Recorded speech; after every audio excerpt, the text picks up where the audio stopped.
querido, graça e paz, seja bem-vindo aí a mais um vídeo do canal, né? Mais uma parte da nossa série aí de Atos dos Apóstolos, né?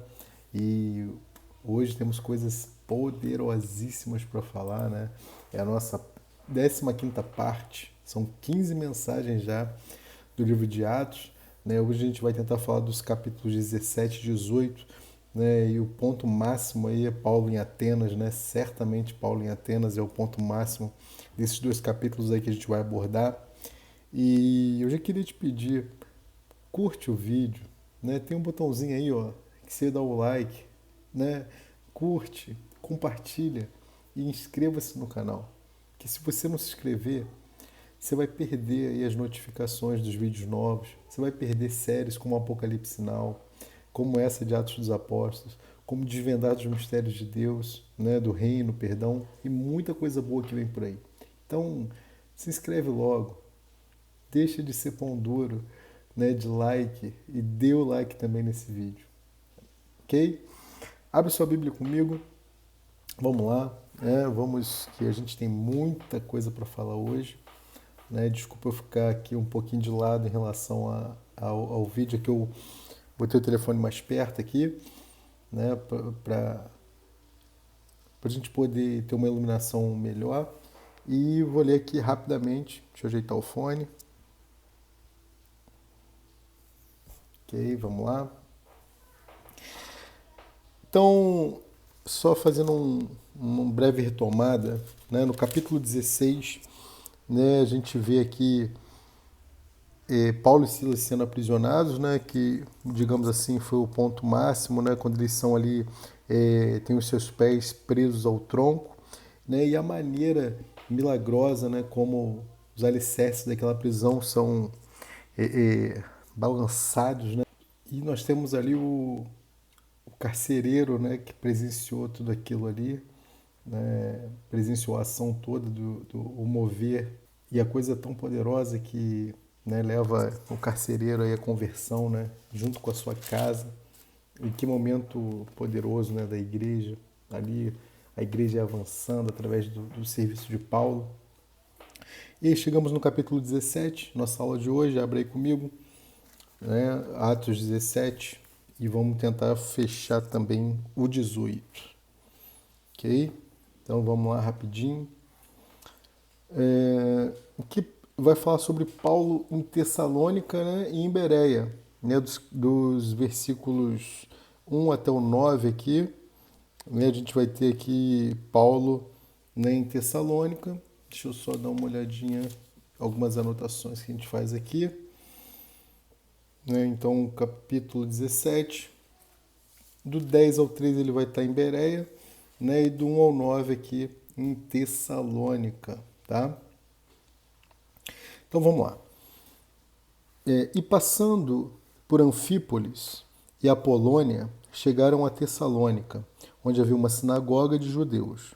E Paulo, como tinha por costume, foi ter com eles e por 3 sábados disputou com eles sobre as Escrituras. Né? E essa disputa aqui, né, que a gente vê, né, essa disputa é interessante, né, porque requer ali um tipo de debate, né? Diz para nós acerca de um debate. Disputou com ele sobre as escrituras, né? Debates, conversas, né?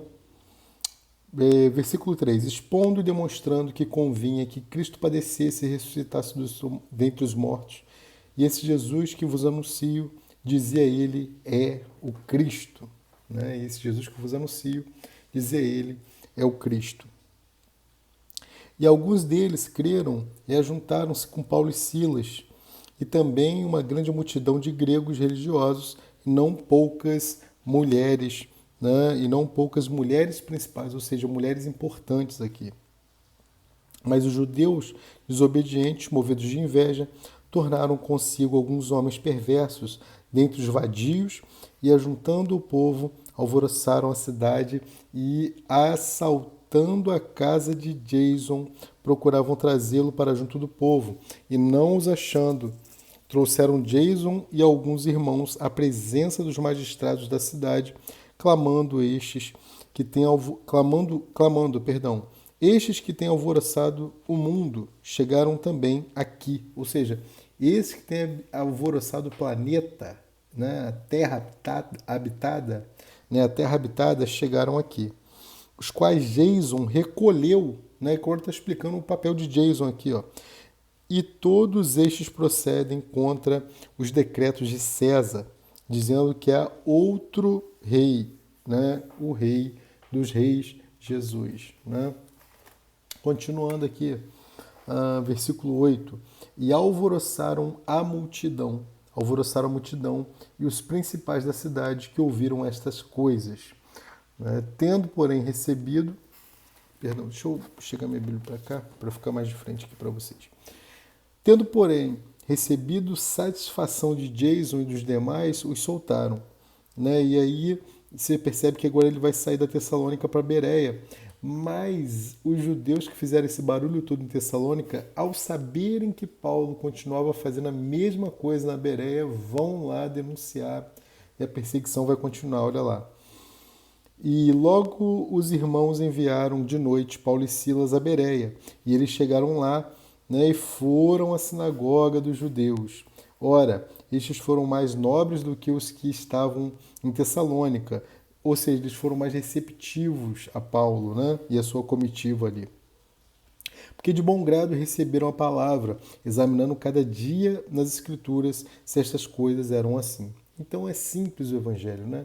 Aquilo que você recebe, examina na Escritura, né? E peça a ação do Espírito que habita em você, esse Espírito poderoso, o Espírito Santo, que se for um com o nosso Espírito, vai fazer com que a gente avance, entenda as Escrituras, né? E caia por terra todo tipo de confusão que possa vir nas nossas mentes, ok?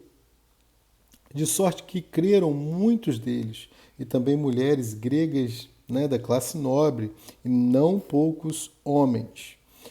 Mas logo que os judeus de Tessalônica souberam que a palavra de Deus também era anunciada por Paulo em Bereia, foram lá e excitaram as multidões, como eu já falei, né? E aí do versículo 14 aqui e 15, né, no 14 e 15 eles vão, né, enviar, né? Paulo vai ser enviado pelos irmãos aqui, né? E aqui do 14 ao 34 é a parte máxima para a gente, que é ele em Atenas. Porque Atenas, entendam, Atenas era o centro, né? Vamos dizer assim, era uma capital cultural, era uma capital aqui científica, era uma capital literária, era uma capital de artes, né? Então, quer dizer, era o centro cultural do mundo antigo, né? Então, era muito importante o evangelho chegar a Atenas, porque o evangelho estava chegando, vamos dizer assim, a pessoas agora com um nível maior de cultura, né, um nível maior de doutores da época, né, os sábios da época. Tá? Não, entenda, não que não tivesse, né, nas outras cidades que Paulo já vinha passando na Ásia, na Europa, não, mas aqui estava as principais universidades, né, como se fosse, vamos lá, a Universidade de Oxford hoje, está aqui, né, no mundo antigo era Atenas, tá? E aí, versículo 14. No mesmo instante, os irmãos mandaram a Paulo que fosse até o mar, mas Silas e Timóteo ficaram ali, né? E olha que a importância deles, ó. E os que acompanhavam Paulo o levaram até Atenas, e recebendo ordem para que Silas e Timóteo fossem ter com eles o mais depressa possível, partiram. Ou seja, ele foi inquieto, eu acredito, porque ele queria, né, o mais rápido possível, né, que Silas e Timóteo, perdão, estivessem ali com ele o mais rápido possível, ok? E isso é muito tremendo, né? A importância ali das pessoas certas estarem contigo no seu ministério. Versículo 16. E Paulo, né, e enquanto Paulo os esperava em Atenas, o seu espírito se agitava em si, vendo a cidade tão entregue à idolatria, né? Tão entregue à idolatria, de sorte que disputava na sinagoga com os judeus religiosos, todos os dias na praça com os que se apresentavam. E alguns dos filósofos Epicureus e estoicos contendiam com ele e uns diziam: que quer dizer este tagarela? E outros, parece que é pregador de deuses estranhos, porque eles anunciava a Jesus, né, e a ressurreição. Então vamos entender algumas coisas aqui agora. Né? Ah, aqui, né, ele debatia com os judeus, né? Ele debatia com os judeus e enfrentava os filósofos aqui gentios, no caso aqui os gregos, né? E percebam aqui uma coisa interessantíssima. Quando ele fala assim, no versículo 16, o Espírito, que Espírito é esse? É o Espírito do próprio Paulo, né? Conforme a gente pode ver lá em Zacarias 12:1, Jó 32:8, Provérbios 20:27. Só que esse Espírito, segundo, né, João, o Evangelho de João, capítulo 3, versículo 6, é o Espírito regenerado pelo Espírito de Deus. Ok? E agora, né, vai ser habitado, né, vai ser habitado pelo Espírito do Senhor. Esse mesmo Espírito vai ter no seu corpo, na sua habitação, o Espírito do Senhor, né, conforme a gente pode ver lá em 2 Timóteo também, 4:22. Né, e aí vai fazer com que Paulo haja, né, o agir de Paulo vem da conexão de tudo isso.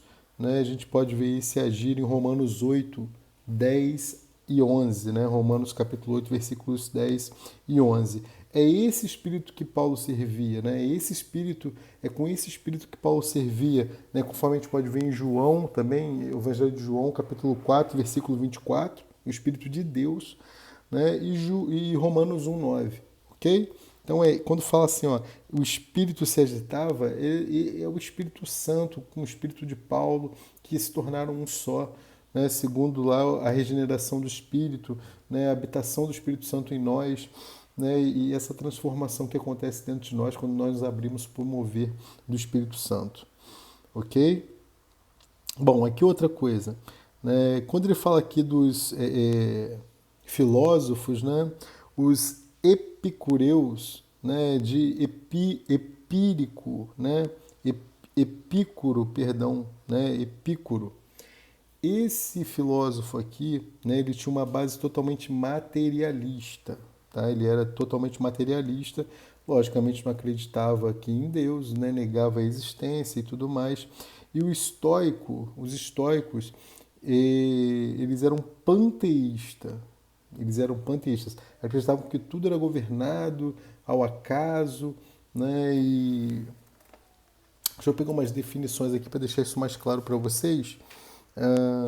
E você anota aí, você que tem o hábito de anotar, o que é muito bom, né? Você pode anotar isso daí que eu vou passar para vocês rapidinho aqui, só sobre os estoicos e os epicureus, tá? Então, olha lá. Primeiro falando um pouquinho aqui dos epicureus.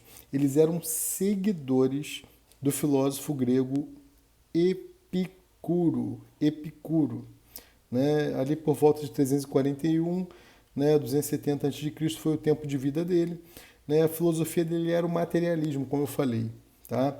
Eles não reconheciam o Criador e a sua providência sobre o mundo, mas buscavam prazeres, né, sensuais, especialmente comer e beber.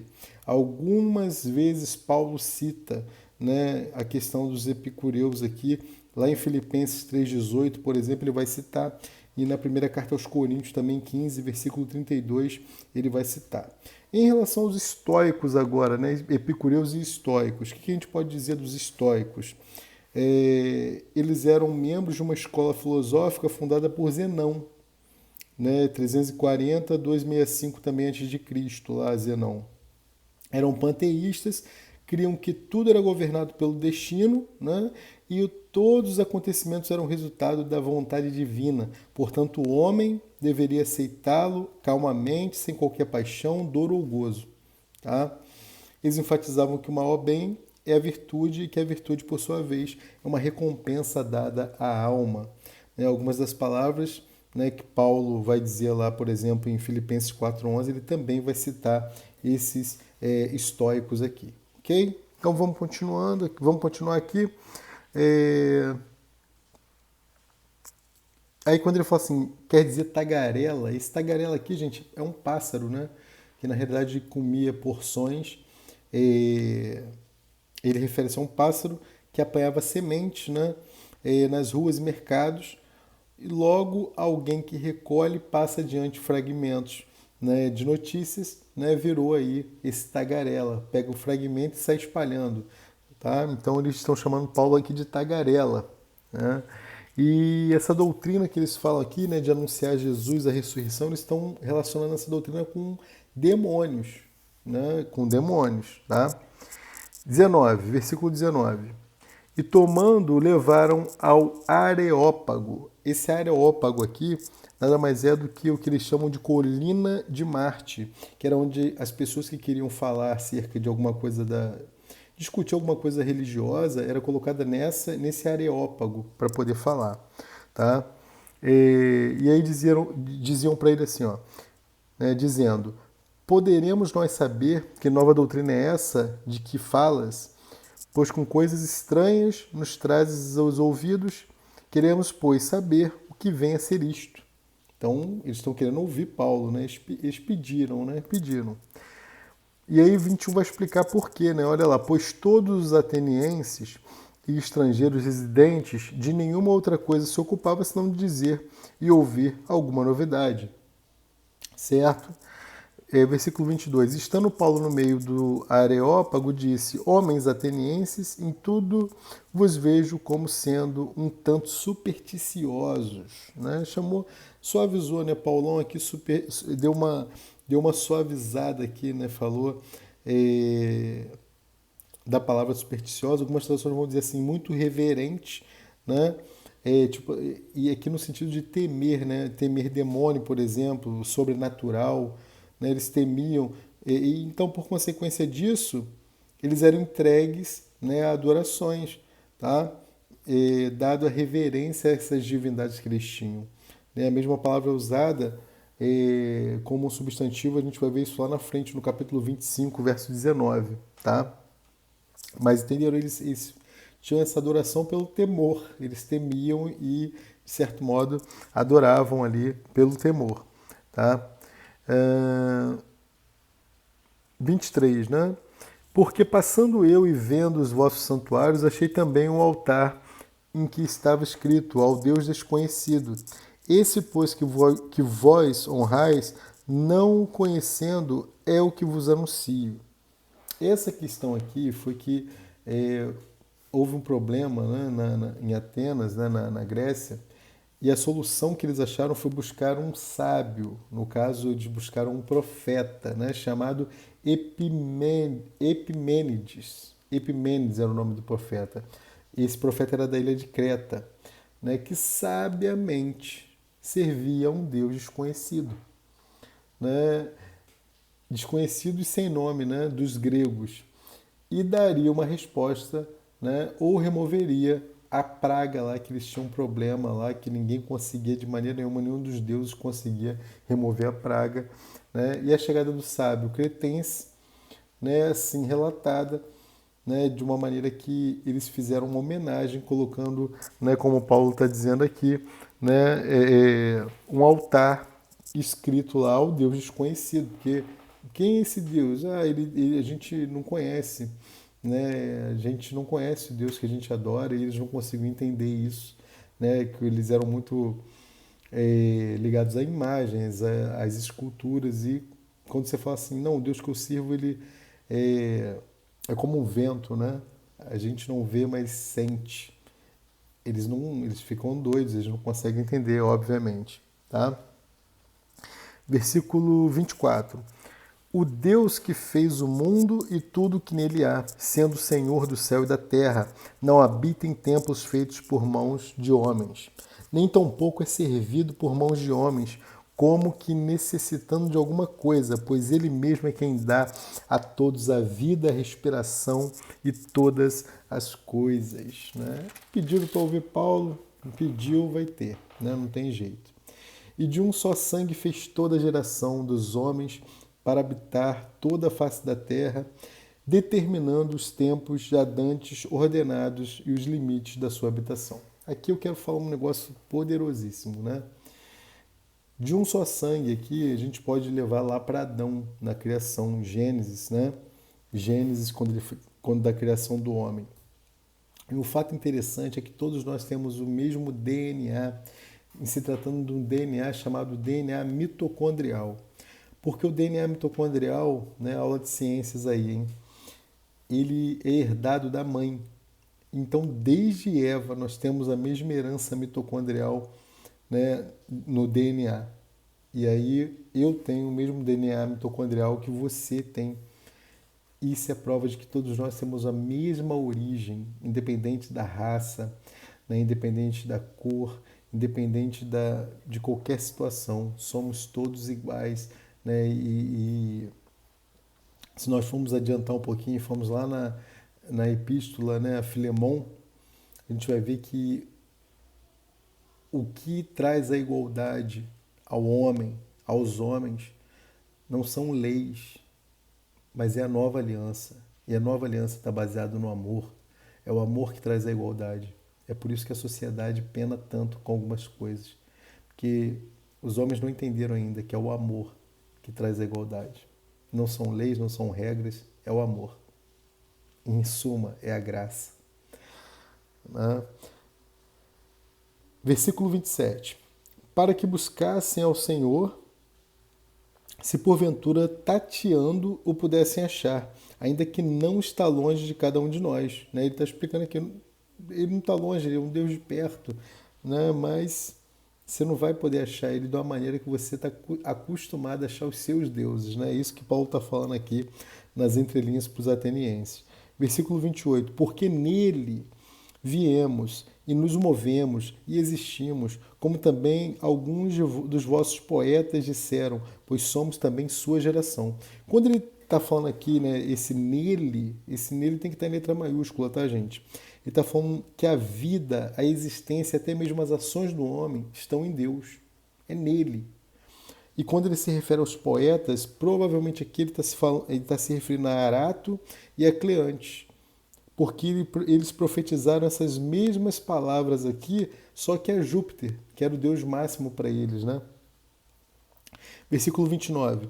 Sendo nós, pois, geração de Deus, não havemos de cuidar que a divindade seja semelhante ao ouro, ou à prata, ou à pedra esculpida por artifício e imaginação dos homens? Versículo 30. Mas Deus, não tendo em conta o tempo da ignorância, ordena agora a todos os homens em todo lugar que se arrependam. Você imagina os sábios da época, os doutores, os pós-doc das universidades atenienses, ouvindo isso daqui. Versículo 31. Porquanto tem determinado um dia em que com justiça há de julgar o mundo por meio do homem que destinou, e disso deu certeza a todos, ressuscitando dentre os mortos. Né? Deu certeza a todos, ressuscitando dentre os mortos. Então, deixa eu destacar aqui algumas coisas para a gente aqui nesse versículo 31, né? Quando ele fala assim, ó, determinando um dia, né? O dia em que Cristo julgar os vivos. Né? Esse dia, que dia é esse? O dia em que Cristo julgar os vivos. Isto é, as nações da terra, quando voltar, né? no trono da sua glória, antes do milênio. Antes do milênio. Está lá em Mateus 25, né? Do 31 ao 46. Antes do milênio. Ok? Continuando. 32. E como ouviram falar da ressurreição dos mortos, uns escarneciam e outros diziam acerca disso, te ouviremos outra vez. Né? Ou seja, diga-me mais, né? Fale-me mais sobre isso daí. E assim Paulo saiu do meio deles. Todavia, chegando alguns homens, a ele creram, entre os quais foi Dionísio, Areopagita, uma mulher por nome Dâmaris e com eles outros. Ok? Então, capítulo 17, vamos para o 18, na sequência, rapidinho. Paulo em Corinto. Estão percebendo aqui que, né, ele está fazendo todo o trajetório e depois ele vai escrever as cartas. Né? Na realidade, as cartas estão sendo escritas aqui. Tá? A gente vai ver um pedacinho disso aí, vocês vão entender. No 18 aqui agora. E depois disto, partiu Paulo de Atenas e chegou a Corinto, né? E achando um certo judeu por nome Áquila, natural do Ponto, né? Que havia pouco tinha vindo da Itália, e Priscila, sua mulher, né? Pois Cláudio tinha mandado que todos os judeus saíssem de Roma, ajuntou-se com eles. Aqui é muito semelhante, né? É muito semelhante aqui ao que aconteceu, né, com César Augusto, né? Lá você lembra disso, né? Que foi usado por Deus para fazer com que a profecia se cumprisse acerca de Cristo em relação ao lugar do seu nascimento, lá em Lucas 2, versículos do 1 ao 7, né? Quando ele espalha o povo, né? E eles têm que voltar lá, né? Para cumprir a profecia, né? É, e é muito tremendo, isso acontece aqui também, né? Então aqui é um César romano, esse Cláudio é um César do Império Romano, tá? Esse Cláudio aqui relatado no versículo 2, tá? Até o versículo 17 aqui a gente vai ver Paulo em Corinto, e Áquila e Priscila agora vão ter muita importância aqui para nós aqui, até o versículo 4, olha lá. E como era do mesmo ofício, ficou com eles e trabalhava, pois tinha por ofício fazer tendas. Então, o mesmo ofício aqui, tá? De Paulo. E todos os sábados disputava na sinagoga e convencia os judeus e gregos. Então, o que é prova de que alguns gregos frequentavam as sinagogas. Você pode ver isso em Marcos 1, 21 também. Tá? Eles frequentavam para ouvir a palavra de Deus. Do 5 ao 17, ele vai pregar aos judeus e, logicamente, vai sofrer aquela oposição que a gente já está acostumado a ver. Né? Olha lá. E quando Silas e Timóteo desceram na Macedônia, foi Paulo impulsionado no Espírito, testificando aos judeus que Jesus era Cristo. É aquele companheiro, né, de ministério que reforça o teu ministério, que te encoraja. E aí ele chegou e Paulo largou o aço, né, como dizem, né, falou o que tinha para falar. E aqui é interessante que a primeira epístola, né, aos Tessalonicenses é escrita aqui nesse momento. Você pode ver lá no próprio livro, né, na própria epístola, perdão, não é livro, é epístola, é carta, lá em 1 Tessalonicenses 1:1, você vai perceber esse momento aqui, tá? Versículo 6. Mas resistindo e blasfemando, ele sacudia eles, né? Mas resistindo e blasfemando eles, sacudiu as vestes e disse-lhes: o vosso sangue seja sobre a vossa cabeça. Eu estou limpo desde agora, parto para os gentios. Olha aí, os judeus recusaram, assim como foram com Cristo, como foram com Pedro, e agora, né, ele está partindo para os gentios, como já havia acontecido com ele aqui também, né, na sua primeira viagem, né, missionária. Versículo 7. E saindo dali entrou em casa de um homem chamado Justo, que servia a Deus e cuja casa estava junto da sinagoga, né, colada na sinagoga. E Crispo, o principal da sinagoga, creu no Senhor com toda a sua casa, e muitos dos coríntios, ouvindo, creram e foram batizados. Né? Aquele ponto focal, né, que Deus vai e ganha, assim, o Espírito Santo vai e toca na estrutura principal da sinagoga. Imagina como isso era poderoso ali para Paulo, né? Importante para ele, né? E disse o Senhor em visão de noite a Paulo. Disse o Senhor, disse o próprio Cristo a Paulo. Olha lá. Não temas, mas fala e não te cales. E aí Cristo vai continuar falando com Paulo. Porque eu sou contigo e ninguém lançará mão de ti para te fazer mal, pois tenho muito povo nesta cidade. Pois tenho muito povo na cidade. Você imagina, irmão, se Paulo já era ousado, quando ele recebe essa direção de Cristo aqui, do próprio Cristo falando com ele, né, falou, olha lá, disse o Senhor em visão de noite a Paulo. Paulo viu o Senhor falando com ele. Ah, meu irmão, se ele já era abusado, é que ele largava o aço mesmo, né? Não tinha jeito. E ficou ali 1 ano e 6 meses ensinando entre eles a palavra de Deus. E aí a gente tem, né, Coríntios ali, a igreja, e que igreja poderosa, né, que foi formada ali, e que cartas que vão chegar para essas igrejas depois, né? Versículo 12. Mas sendo Galho procônsul da Caia, levantaram-se os judeus concordemente contra Paulo e o levaram ao tribunal, como eu falei, né? Perseguição, até o 17 agora, dizendo: este persuade os homens a servir a Deus contra a lei, jogando sempre Deus contra a lei, como se ele estivesse pregando a Cristo e a pregação de Cristo fosse contrária à lei, né? Ah, Versículo 14. E querendo Paulo abrir a boca, disse Galho aos judeus: se houvesse, ó judeus, algum agravo ou crime enorme, com razão vos sofreria. Né? Mas se a questão é de palavras e de nomes e de lei que entre vós há, vede-o vós mesmo, porque eu não quero ser juiz dessas coisas. Eu não, olha aí o Pilatos da época, né? E expulsou-os do tribunal. Eu vou ler de novo para você entender, ó, versículo 14. E querendo Paulo abrir a boca, disse Galho aos judeus: se houvesse aos judeus algum agravo ou crime enorme, com razão vos sofreria. Mas se a questão é de palavras, de nomes e de lei e da lei que entre vós há, vede vós mesmo, porque eu não quero ser juiz dessas coisas.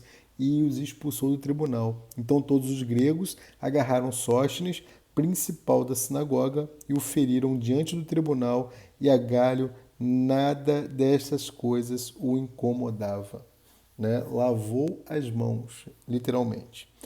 E aí, versículo 18 aqui, até o 21, parte A, vamos ver aqui Éfeso, né? Ó. E Paulo, ficando ali muitos dias, despediu-se dos irmãos e dali navegou para a Síria, e com ele Priscila e Áquila, tendo rapado a cabeça em Cencreia, porque tinha voto. Né? Então Paulo aqui, tosando o cabelo, né? Tinha um voto, ainda mantinha alguma coisa, um tipo de resquício aí da sua formação totalmente ali judaica, né? E rogando-lhe eles que ficasse com eles por mais algum tempo, não consentiu isso, né? Perdão, pulei 19, né? E chegou a Éfeso e deixou-os ali, mas ele entrando na sinagoga disputava com os judeus. E rogando-lhe eles que ficasse com eles por mais algum tempo, né, não consentiu nisso, ou seja, não sentiu, né, não teve, vamos dizer assim, direção do Espírito para fazer. Né? Antes se despediu deles, dizendo: é-me de todo preciso celebrar a festividade que vem em Jerusalém. Né? E agora do 21b ao 22, Antioquia, né? É quando vai terminar a segunda viagem dele, olha lá. Mas querendo Deus, outra vez voltarei a vós. Partiu de Éfeso, e chegando a Cesareia, subiu a Jerusalém, e saudando a igreja, desceu a Antioquia. E aí, ao fim, termina aqui a segunda viagem de Paulo, né? E a gente vai ter aí essa viagem que foi iniciada lá em Atos 15, né? Versículo 40, veio até aqui, Atos 18, versículo 22, certo? Vamos lá, vamos terminar, falta pouquinho, alguns poucos versículos aqui. E agora aqui do 23, né, do versículo 23 de Atos 18 até o versículo 17, né, 17 de Atos 21. Então, do 18, 23 ao 21, 17, a gente vai ter a terceira viagem de Paulo. Né? E o 23 aqui vai falar, né, da Galácia, perdão, e Frígia, né? Olha lá. E estando ali algum tempo, partiu passando sucessivamente pela província de Galácia e da Frígia, confirmando todos os discípulos, né? Ele passava e confirmava. 24. Do 24 aqui, né, até o final 28, a gente vai ver Apolo aparecendo aqui. Né? Agora vai aparecer Apolo. Vai ser fundamental também, importante ali para Paulo. Né? Mas do 24, do 18, 24 ao 19, 41, ele vai para Éfeso outra vez. Né? Então, olha lá. E chegou a Éfeso um certo judeu chamado Apolo, natural de Alexandria, homem eloquente e poderoso nas Escrituras, né? Sabedor das Escrituras. Este era instruído no caminho do Senhor e fervoroso de espírito, falava e ensinava diligentemente as coisas do Senhor, conhecendo somente o batismo de João.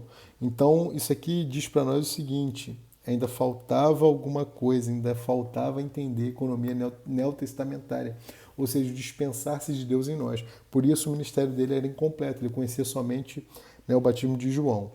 Ele começou a falar ousadamente na sinagoga, e quando ouviram Priscila e Áquila, o levaram consigo e lhe declararam mais precisamente o caminho de Deus, ou seja, instruíram melhor, né, a Apolo.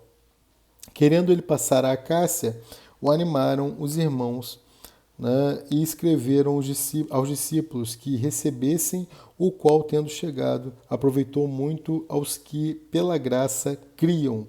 Ou seja, pela graça, né, a porção dos crentes em Cristo. Né?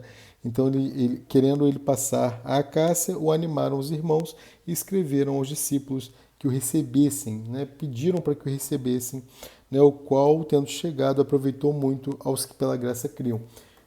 Então percebam aqui a igreja ajudando, né?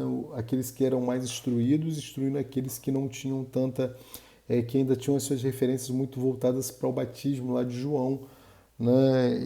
E um pouco mais atrás ainda aí a lei, tá? 28. Porque com grande veemência convencia publicamente os judeus, mostrando pelas Escrituras que Jesus era o Cristo. Amém? E aí no capítulo 19, a gente não vai entrar agora, mas a gente vai ver a continuação disso aí com o apóstolo Paulo lá em Éfeso, tá bom? Então, mais 2 capítulos foram aí para conta, muita coisa interessante, né? Muitos detalhes. Né? Eu quero te pedir para você, caso tenha alguma dúvida, deixa um comentário aí que a gente vai tentar explicar aí da melhor maneira possível, amém? Dê o joinha no vídeo, compartilhe. Mais uma vez eu quero te pedir para você compartilhar e se inscrever no canal e recomendar que outras pessoas se inscrevam também, né? Fique com Deus, né? Eu espero que o seu estudo seja muito proveitoso e que você possa ser tremendamente abençoado por mais essa aula, né? Capítulos